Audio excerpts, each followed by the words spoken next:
Now, an inquiry into the feasibility of local government elections this year suggests the polls be delayed until next year, latest February. There have been mixed reaction, of course, to the findings.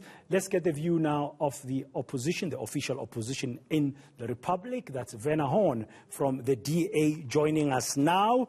Mr. Horn, good afternoon. Welcome to the Midday View on eNCA. Of course, like all other political parties, you made your submissions to the review panel of the former Deputy Chief Justice, Dikgamu Seneke, under the auspices of the IEC. He's made his findings, he's made his recommendations known to everybody. You've had some days to study them.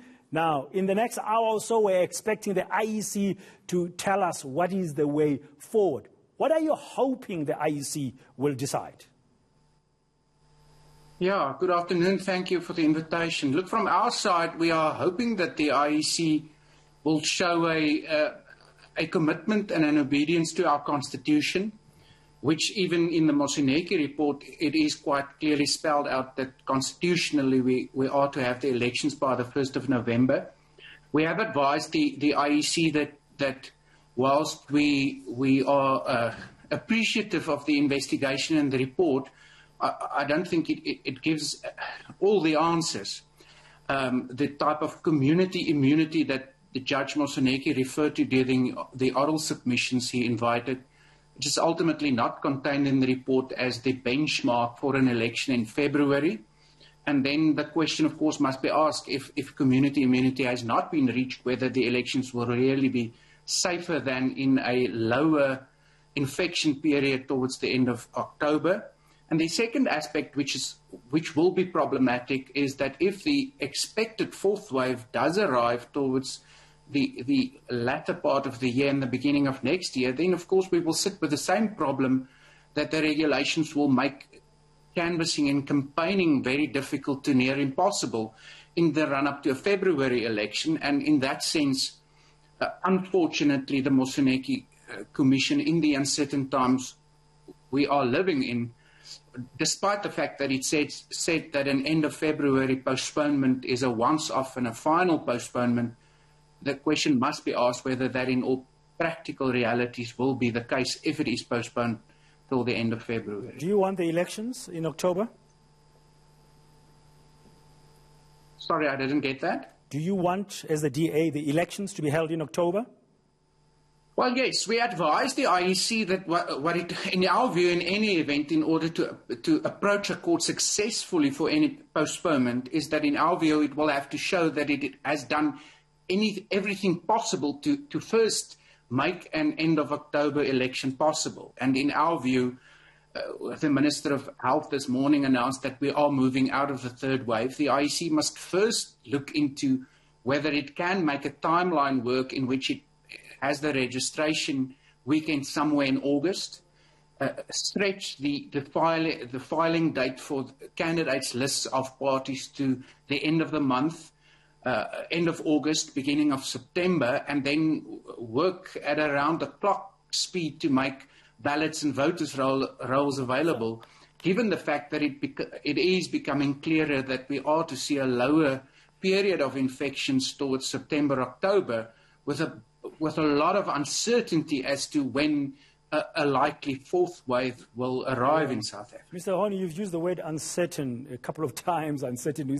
We're all living through these uncertain times. I'm just wondering here, because there is a process, of course, the IEC will have to follow. As you say, you've mentioned they'll have to convince the court that they've done everything possible to make these elections possible. But with so much uncertainty, and also there's that voter registration weekend, which has been postponed once already, as we know, to the end of the month. I don't know if it's going to go ahead. We'll find out this afternoon.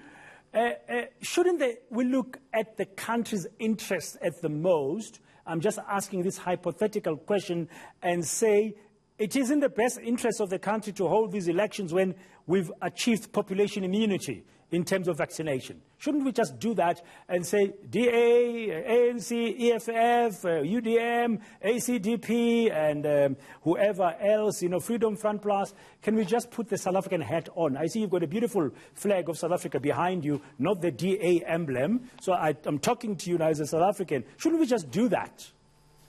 Yeah. No, look, obviously, we as people and a party who's also felt the massive impact of the third wave, the loss of life of ordinary South Africans, some of the stalwarts within our party. We are deeply worried about what the pandemic is doing to us as a country. From our side, we are just saying, and it's quite clear from the scientific data that Judge Moseneke sourced, is that there is also, unfortunately, no certainty that community immunity will be reached in February. And even if one listened to some of the experts that appear in front of Judge Moseneke, like Professor Karim, who I think we as a country also hold in high esteem, he was of the view that the best possible date would be end of October due to the problems government is experiencing continually with the rollout of the vaccines, vaccine hesitancy amongst some South Africans, and the likelihood of further mutations that could even impact on the efficacy of the protection brought by vaccination. So it's not as if we say an election at all costs towards the end of October. We have always held the view that if it becomes objectively impossible, we must make it work. If we had certainty that community immunity would be reached at a specific date, I think it would have made it much easier for all of us to say that this is really a once-off postponement and not a postponement facilitated to just assist those political parties who are not ready to have the elections now. Yeah, especially the smaller parties, they might complain there's not enough time to campaign, and we know resources-wise, and there's so much uncertainty. Just very briefly, as we conclude, Mr. Horn, we are expecting that IEC announcement in a half an hour or so from now. I'm sure you will all be watching it. What would it be that would make a party like yours, the DA, to take whatever decision the IEC has made and challenge it legally? Yeah, look, that's a difficult question to ask. Of course, from our side, it is like with the IEC, the balancing of competing interests and competing factors. As I said, we also do not want to have an election in a period in which it objectively the risk for infection would be very high. Simultaneously, we strongly feel that as a relatively young democracy, the regularity of our elections is of importance. And the one thing we've always pointed out is that when the IEC conducted by-elections under level 1 lockdown regulations, no indication ever came to the fore that it contributed to the spike of infections in those wards. So it is. We are still studying both the Moseneke report. We will also, of course, be guided to a large extent as to the particularity and the preciseness of the Commission committing to dates and timelines in any court application it brings for a postponement of the election. So if it is detailed, if it is clear that it is committed to make this election work on a postponed basis as a once-off postponement, then it would stand the application in good stead. If it is, however, vague, and if it points to an application that facilitates an election really on a maybe sometimes in future basis, then I think we will be compelled to form part of that process before the court. So we will be watching carefully as to the way the IEC phrases any court application, and then we will consider what's in the best interest of health and safety of South Africans and voters, as well as our constitutional democracy. We don't have much to wait. Hopefully within the next hour we'll find out, because the Commission has also said it's going to share its proposed actions on some of the recommendations by the former Deputy Chief Justice Moseneke. Thank you very much for your time.